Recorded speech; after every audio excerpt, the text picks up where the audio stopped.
Este video es presentado por Historia Maníacos.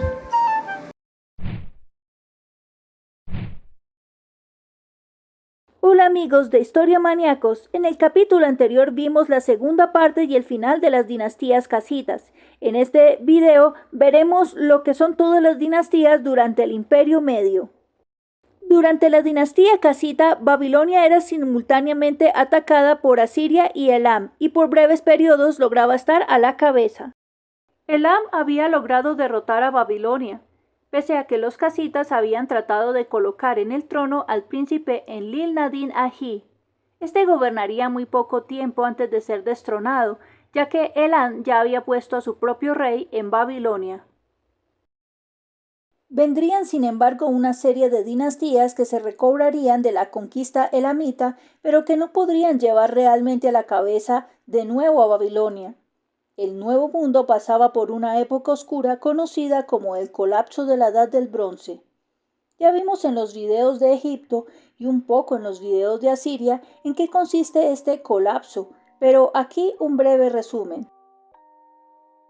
En el pasado se creyó que el colapso de la Edad del Bronce se debía a la escasez de este material y a la invasión de los pueblos del mar que acabarían con las importantes civilizaciones de ese momento, como la hitita, Knossos en Creta, la minoica Troya, la micénica y la magnífica civilización de Ugarit en Palestina. Por otro lado, Canaán era invadida por los israelitas, Asiria protegía sus fronteras, Siria, Babilonia y Elam pasaban por crudas crisis económicas, al igual que el mismo Egipto. El primer síntoma inicia en el gobierno de Ramsés II, cuando se presenta un grupo de piratas llamados los piratas Chardana. Estos son los primeros piratas mencionados por la historia. Más adelante, estos se convertirían en mercenarios que trabajarían para los reyes, para los grandes gobiernos en épocas de guerra. Cuando se firmó el pacto de paz con Egipto, muchos de estos se quedaron desempleados. La otra evidencia nos muestra el segundo síntoma, y es actividad sísmica en la zona, movimiento en las placas tectónicas. Esta actividad sísmica provocaría la caída de la cultura minoica en Knossos. Esto no ocurrió de inmediato, por supuesto. Estas catástrofes se sucedieron una tras otra en el lapso de 60 años. El tercer síntoma se cree que pudo haber sido consecuencia del segundo. Con la actividad sísmica hubo calentamiento dentro del continente provocando graves sequías. Esto acabaría con la cultura hitita. No les quedó más remedio que fragmentarse tras una sequía de 3 años. La gente escapa de los desastres naturales hacia el continente, muchas veces encontrándose con tierras que no son tan fértiles y pueblos en continua disputa por los recursos. Y es así como no les queda alternativa que unirse a estos piratas, los llamados pueblos del mar. Varias tribus buscarían ubicarse cerca de los ríos Tigris y Éufrates u obtener sus recursos, y lo mismo estaría ocurriendo en Egipto, en el delta del Nilo, con las tribus asiáticas y libias. Esto desencadenaría un periodo constante de guerras. Ahora prosigamos con Babilonia nuevamente. Ahora se suceden una serie de dinastías que, aunque logran separarse finalmente de Elam, no logran colocar a la cabeza a ningún gran rey. Babilonia en este tiempo no va a ser realmente una potencia.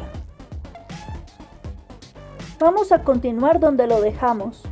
Enlil-nadin Ahi gobernaría solamente un año hasta el 1157 antes de ser destronado. Elam pasaría a tomar el poder hasta el 1153 a.C., fecha en la que Marduk-kabit-aheshu tomaría el poder y fundaría la segunda dinastía de Isin.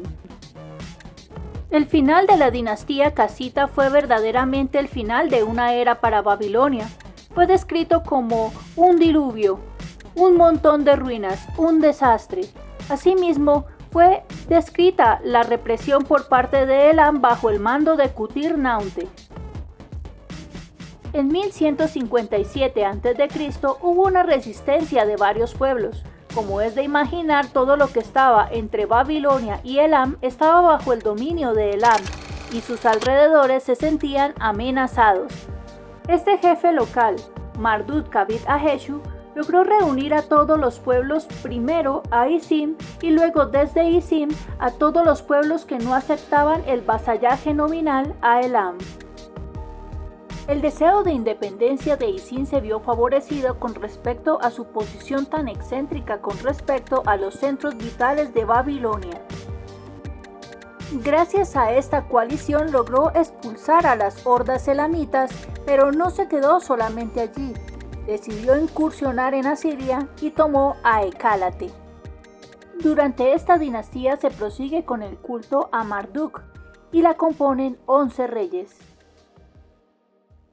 A su muerte en el 1140, Marduk-Kabit-Aheshu es sucedido por su hijo Iti-Marduk-Balatu, que gobernaría hasta el 1132 a.C. Este rey viviría en los días de Shilhat-in-Shushinak, hermano sucesor de Kutir-Naute. Babilonia se había hecho lo suficientemente fuerte para incluso influir en la sucesión del príncipe Ninurta-Tukulti-Ashur de Asiria. Sin embargo, a la muerte del gran rey Ashur-dan I, su hijo y sucesor, Ninurta-Tukulti-Ashur, es destronado por su hermano Mutakil-Nusku. Sin embargo, este solo lograría gobernar un año antes de ser reemplazado por su hermano Ashur-resh-Isi, un hijo menor de Ashur-dan I, que supondría resistencia a Babilonia. A Iti-Marduk-Balatu lo sucede a alguien de origen incierto, Ninurta-Nadin-Shumi, que gobernaría del 1132 al 1126 a.C. Su propio nombre es Ninurta, es el dador de la progenie, lo que puede significar un reclamo débil al trono. Sin embargo, gobernaría 7 años en un territorio importante, Babilonia, Sumer y Akkad, lo que es básicamente el sur de Mesopotamia. Se sabe que este rey llegó a amenazar a Ashur-resh-Ishi de Asiria con colocar a su hermano Ninurta-Tukulti-Ashur en el trono, quien al parecer, después de ser destronado por su otro hermano, no fue asesinado y continuaba viviendo en aquellos días. Sin embargo, esta promesa nunca se cumplió, pero indicaba un poco acerca de que hasta los días de Ashur-resh-Ishi, tanto Babilonia como Asiria se encontraban a la par. A Ashur-resh-Ishi lo sucede su hijo, un gran rey, Tiglath-Pileser I. A Ninurta-Nadin-Shumi lo sucede Nabucodonosor I. Este no sería el Nabucodonosor de la Biblia, pero es el rey más famoso de la segunda dinastía de Isim, y habrían reyes que tomarían su nombre como referencia. Nabucodonosor I gobierna del 1125 al 1103 a.C. En el año cuarto de su gobierno, ataca a Asiria y Ashur-resh-Ishi lo contrarresta. En el año 1120, Kutelutush-in-Shushinak asume el trono de Elam y en el 1110 Nabucodonosor lo derroca. Este invade primero a Susa, mientras Kutelutush se ve obligado a escapar a la importante ciudad de Asuán. Nabucodonosor fue muy reconocido especialmente por sus victorias en Elam. Fue especialmente querido por recuperar las estatuas de Marduk y el código de Hammurabi. Según los escritos, los babilonios consideraban esto como si el mismísimo Dios estuviera resentido con ellos y prefiriera vivir en tierras extranjeras. El regreso de estos símbolos para los babilonios representaba el regreso del esplendor a Babilonia y además la bendición de los dioses hacia Nabucodonosor I. Este rey también era especialmente apreciado debido a que era babilonio. Reyes de otros pueblos habían gobernado a Babilonia y este por primera vez era un rey autóctono desde los días de Hammurabi. No sabemos su relación con el rey anterior, pero la dinastía no cambió, lo que significa que podría ser un familiar, incluso un hijo. Después de deponer a Kutelutush, colocó en Elam a Silhima-Hamru-Lagamar, hermano de Kutelutush. Este rey impuesto sería el último rey de la dinastía Chutrúquida, tras lo cual empezaría el declive de Elam. En el 1114 a.C. asume el trono de Asiria Tiglatpalásar I. Estos son verdaderamente malas noticias para Nabucodonosor I. Asiria se había hecho con la tecnología del hierro y la estaba implementando en su ejército. El propósito de Tiglatpalásar I era extender el reino como en los días de Tukulti-Ninurta I, y así comenzaría su campaña expansionista con un ejército imbatible de hierro, el primero de la historia. Tiglatpalásar I logra su objetivo y recupera todos estos territorios. En el año 1103 a.C. se enfrenta a Nabucodonosor I, y esto es lo último que llegamos a saber de Nabucodonosor. No hay noticias ni registros de que haya muerto, pero se supone porque no hay más registros de él después del 1103 y en cambio su hijo en ese mismo año sí lo sucede. Enlil-nadin-apli, hijo de Nabucodonosor I, reinaría del 1103 al 1100 a.C. Accedió al trono de su padre después de que Tiglatpalásar lo derrotara en batalla. Creemos que Nabucodonosor pudo haber muerto en esta batalla, pero no tenemos registro de ello. Este joven soberano gobernaría solamente 3 años hasta que fue derrotado por su tío, hermano de Nabucodonosor I, tras una rebelión. Este rey, hermano de Nabucodonosor, es Marduk-nadin-age, que gobernaría del 1099 al 1082 a.C.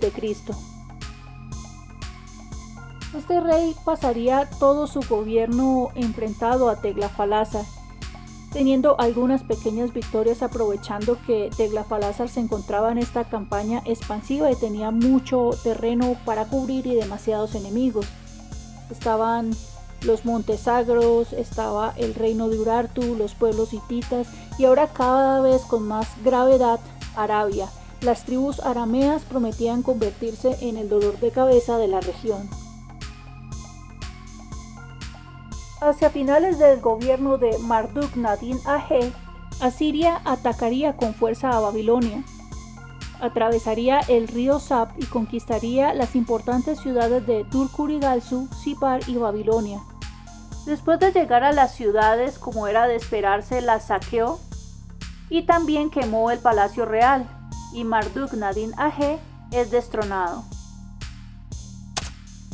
Le sucedería Marduk-Shipak-Seri, que gobernaría del 1082 al 1069 a.C.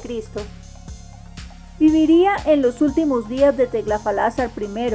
En este momento Tiglatpalásar tenía muchos problemas con las tribus arameas y suteas. Era constante la invasión. Este es un problema que le heredaría a su hijo Ashurbanipal. Fue gracias a que estos dos monarcas asirios estaban ocupados constantemente protegiendo sus fronteras que Marduk-Shipak-Seri fue capaz de reconstruir a Babilonia. Se preocupó muy especialmente por reconstruir a la muralla que protegía a la nación. También se ocupó de reconstruir los templos de Ur y Nippur, lo que muestra cierto nivel de prosperidad durante el gobierno de este monarca.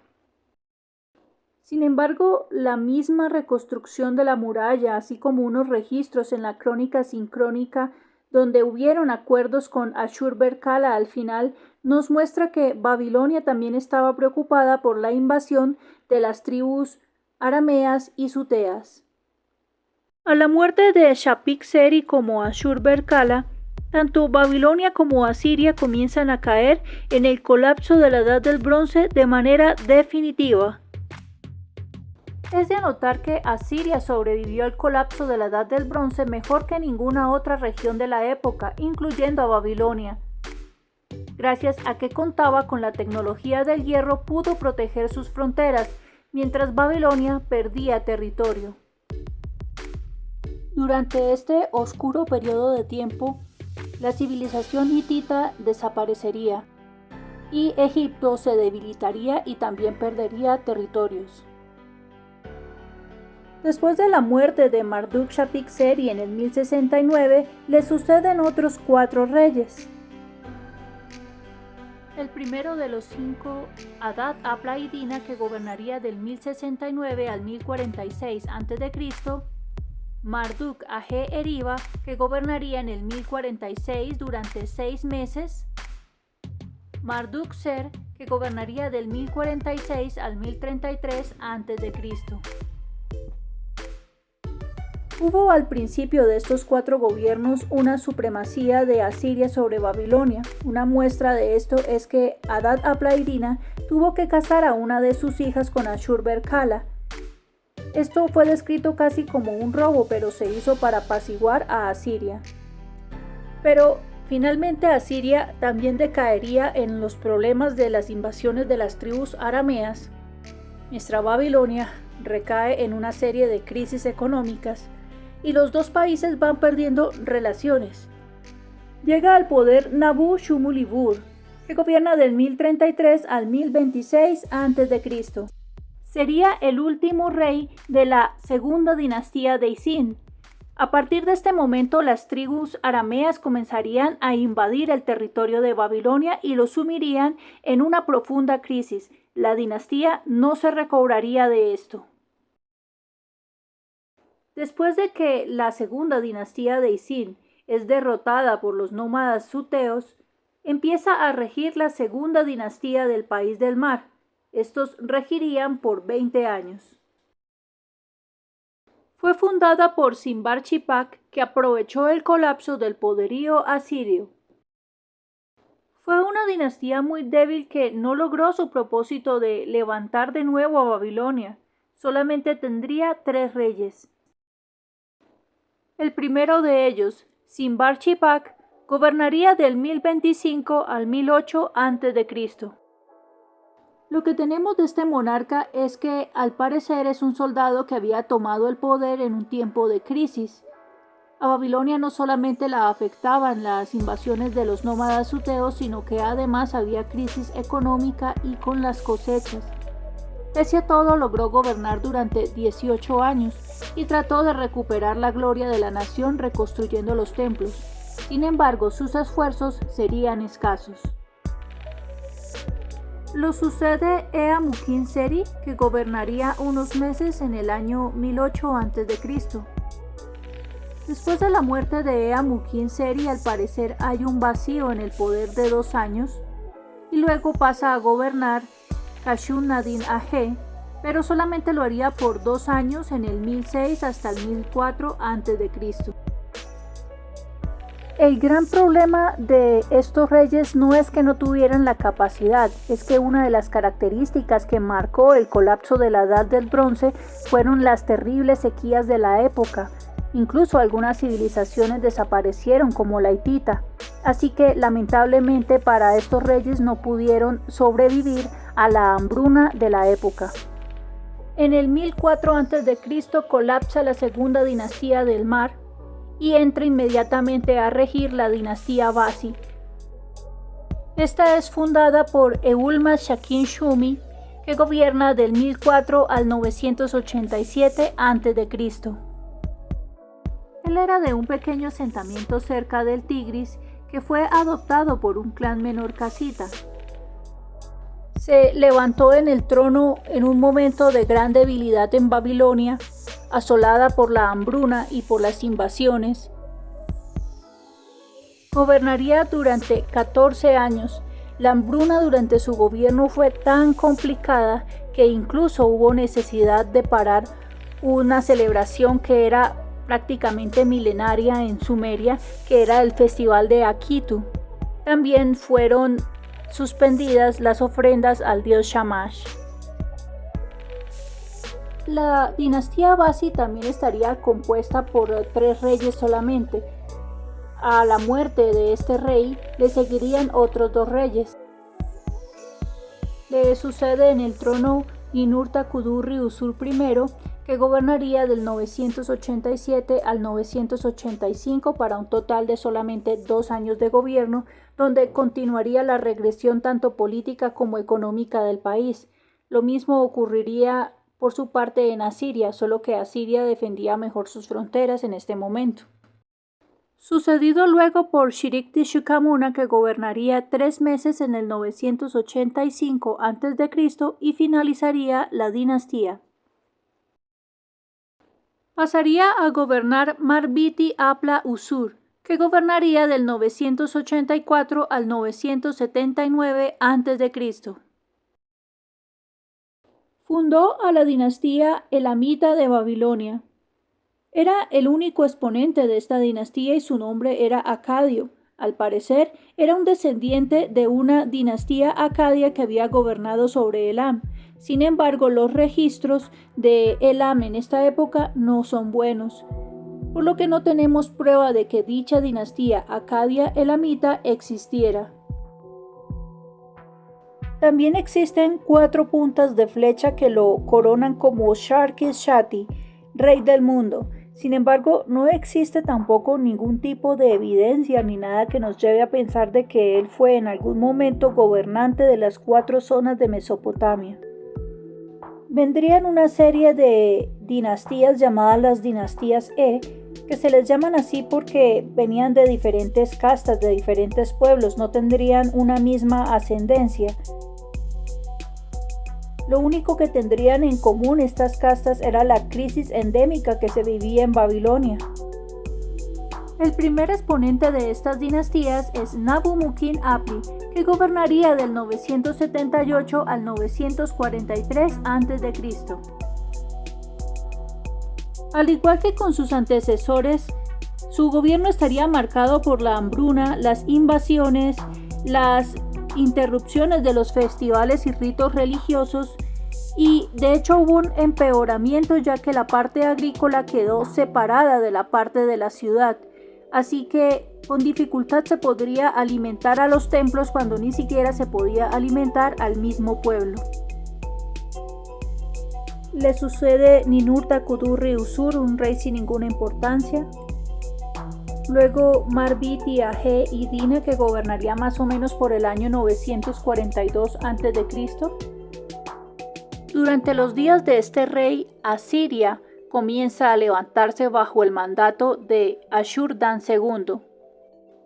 Este rey logró a través de una campaña de conquista y expansión del imperio, además de las primeras técnicas de crueldad de guerra que se practicaron en Asiria, en un modelo muy poco ético de la guerra naturalmente, pero que le daría resultados a Asiria para poder levantarse de su periodo oscuro. A Marbiti Agi lo sucede su hijo Shamash-Mudammiq, que gobernaría del 920 al 900 a.C., mientras que en Asiria Ashur-dan II es sucedido por Adad-nirari II, el primer rey neo-asirio. Adad-nirari recibiría una Siria totalmente fortalecida. Durante el gobierno de Shamash-Mudammiq comienzan una serie de campañas en contra de Asiria para defender el territorio de Babilonia sin mucho éxito. Durante 3 gobiernos, Babilonia estaría bajo la sombra de los grandes reyes de Asiria, Adad-nirari II, Tukulti-Ninurta II, Ashur-nasir-apli II y Salmanasar III, grandes reyes. Sin embargo, el malestar entre las dos naciones termina en el 855 a.C. por parte de Babilonia debido a una rebelión y una disputa por el trono, y en el caso de Asiria debido a las incursiones de los caldeos y de los arameos. Durante el gobierno de Marduk-Shakir-Shumi I en el 855 y gobernaría hasta el 819 a.C., fue atacado por su hermano Marduk-Balassu-Ibki.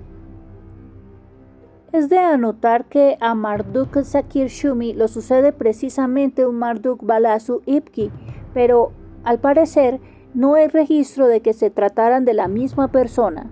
Debido a esta rebelión, Marduk-Shakir-Shumi tuvo que convocar a Salmanasar III, ya que su hermano se había quedado con la mitad del territorio de Babilonia. Curiosamente, Salmanasar III respondió, muy probablemente debido a que necesitaba el apoyo de Babilonia para las incursiones de los caldeos y los arameos. Y ahora pues también había un territorio que se estaba fortaleciendo, que era el territorio de Urartu. las incursiones de estos pueblos estaban debilitando a Asiria durante los últimos días del gobierno de Salmanasar III. La situación empeoró a la muerte de Salmanasar III, ya que su hijo Shamshi-Adad tuvo problemas sucesorios y solicitó ayuda de Marduk-Shakir-Shumi. Sin embargo, este no respondió como se esperaba. De hecho, Shamshi-Adad V tuvo que comprar la neutralidad de Marduk-Shakir-Shumi, ni siquiera su apoyo, la neutralidad para que no se metiera y ayudara a su enemigo.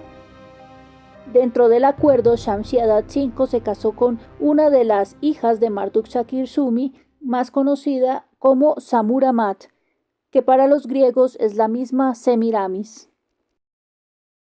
Esta mujer sería la mujer más poderosa en la historia de Asiria. A Marduk-Shakir-Shumi I lo sucede su hijo Marduk-Balassu-Ibki, quien al parecer no tiene ninguna relación con el enemigo anterior de su padre, quien es descrito en realidad como un hermano. Marduk-Balassu-Ibki gobierna del 819 al 813 a.C. Aunque se esperaba que hubiera una buena relación entre Asiria y Babilonia, ya que Shamshi-Adad V estaba casado con Samuramat, quien era hermana de Marduk-Balassu-Ibki, lo que sucedía es que en realidad el rey anterior había dejado un acuerdo muy malo para Shamshi-Adad V que beneficiaba a Babilonia pero no a Asiria, y esto dejó un resentimiento en Shamshi-Adad V.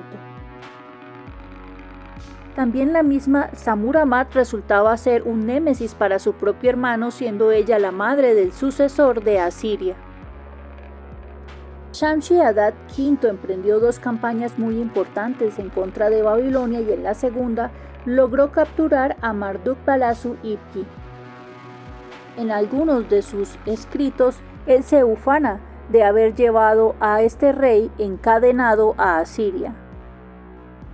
A Marduk-Balassu-Ibki le sucede Baba-Aha-Iddina, que gobernaría en el 812 a.C., quien podría haber sido un segundo hijo de este rey anterior.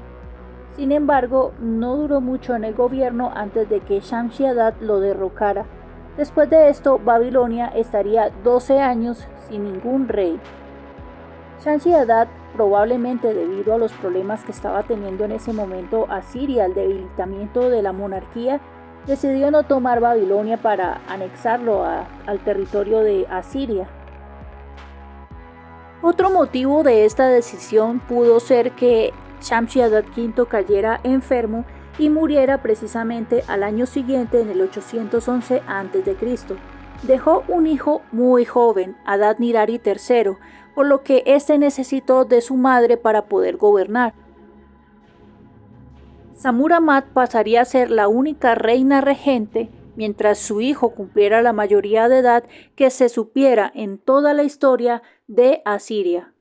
Muy probablemente ella necesitó la ayuda de varios generales para obtener ese poder, y es probablemente esa ayuda a los generales, ese estatus que se le daba a estos nuevos generales, lo que causaría un debilitamiento de la monarquía por debajo del mando militar. El tiempo que viene después de este gobierno se considera un breve periodo de estancamiento. Finalmente, en el año 800 a.C., Babilonia vuelve a tener un rey. Este se llamaría Ninurta-Apla y el resto del nombre no lo conocemos porque se borró del registro. Y luego le sucederían 5 reyes desconocidos. Hay uno del cual se hace una breve mención, que es Eriba-Marduk, del 769 al 761 a.C., conocido por restablecer el festival Akitu, también por la restauración del trono de Marduk en el templo de Esagila, y era muy conocido por su religiosidad. Después de este rey vienen otros 2 hasta el 734 a.C. y lo único que sabemos de estos reyes es que eran de fondo caldeo. Claramente para este tiempo los caldeos ya habían tomado su lugar en Mesopotamia, pero además también se había establecido fuertemente en lo que solía ser el territorio Mitanni, el reino de Urartu. Los urartianos serían definitivamente hasta el final un verdadero problema y dolor de cabeza para los asirios. El último de estos 5 reyes fue Nabonazar, que gobernaría del 747 al 734 a.C. Durante su gobierno, Asiria se recuperaría bajo el mando de Tiglat-Pileser III o Tiglath-Pileser III. Asiria derrota a Babilonia y Nabonazar pasa a ser un rey súbdito. Aunque Nabonazar era de fondo caldeo, en realidad le pasó lo mismo que pasó con anteriormente las dinastías casitas, y es que ellas eran más autóctonas a lo último de Babilonia que de las mismas tribus originales, así que aunque Nabonazar era de fondo caldeo, tuvo muchos problemas con las tribus caldeas, muchas guerras con ellos y también con Elam. A Nabonazar lo sucede su hijo Nabu-nadin-seri, que gobierna del 733 al 732 a.C. Pese a que era hijo, un príncipe heredero, este fue derrocado por un asistente muy importante de nombre Nabu-shuma-ukin II.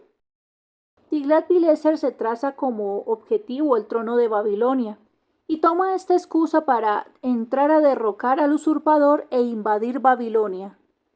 Sin embargo, rápidamente los caldeos pusieron en el trono a Nabu-mukin-seri en el 732 y lo lograría hasta el 729 a.C. Durante estos pocos años, Asiria trató de levantar al pueblo en contra de este rey Nabu-mukin-seri, pero no lo logró. Realmente los babilonios no querían a Asiria como gobernante. Esto, sin embargo, a Tiglat-Pileser no le importó. Ya no viendo excusas, sencillamente decidió invadir y deponer a este rey. Luego se declaró rey de Asiria, rey de Babilonia, rey de Sumer y rey de Akkad. Babilonia pasaría a ser entonces una extensión más del territorio de Asiria, y los grandes reyes de Asiria pasarían a ser los grandes reyes de Babilonia. Tiglat-Pileser sería el rey desde el 745 al 727 a.C. Sin embargo, sería el primero de varios reyes, ya que Babilonia por su parte estaría bajo el dominio asirio hasta el año 670 a.C. Pero vamos a hablar de esto más adelante. Vamos a extendernos un video más para no hacer extremadamente largo este tema.